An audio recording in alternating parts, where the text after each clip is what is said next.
IELTS রাইটিংয়ে lexical রিসোর্সে যদি আপনি band 7 পেতে চান তাহলে যে পয়েন্টটা ইম্পর্টেন্ট সেটা হচ্ছে সাফিসিয়েন্ট রেঞ্জ অফ ভোকাবুলারি আপনার আছে কিনা এবং এই ভোকাবুলারিগুলো ব্যবহারে আপনার ফ্লেক্সিবিলিটি কেমন, প্রেসিশন কেমন। প্রেসিশন মানে প্রেসাইজ ওয়ার্ড ইউজ করা।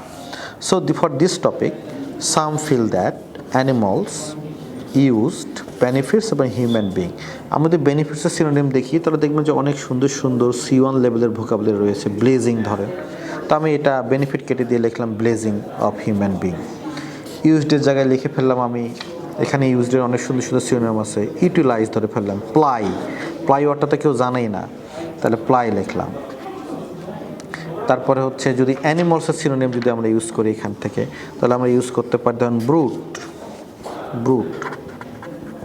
এখান থেকে কিন্তু একটা জিনিস প্রমাণ হয়, এই যে রাইটার এগুলো পরিবর্তন করলেন তার কিন্তু সাফিসিয়েন্ট রেঞ্জ অফ ভোকাবুলারি আছে, কিন্তু তার ফ্লেক্সিবিলিটি নেই, প্রেসিশন নাই।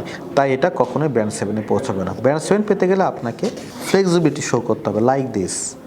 ইট is not necessary to use animals for our benefit. Same ওয়ার্ডিংই রয়েছে কিন্তু এটার মধ্যে অনেক বেশি ফ্লেক্সিবিলিটি রয়েছে, প্রেসিশনস রয়েছে। ফর লেক্সিক্যাল রিসোর্স আমি আপনাকে বলিনি ভোকাবুলারি দিয়ে আপনি আসলে আমাকে ইমপ্রেসড করেন, রেদার আপনি অ্যাপ্রোপ্রিয়েট ভোকাবুলারি ব্যবহার করেন উইথ ফ্লেক্সিবিলিটি উইথ প্রেসিশনস।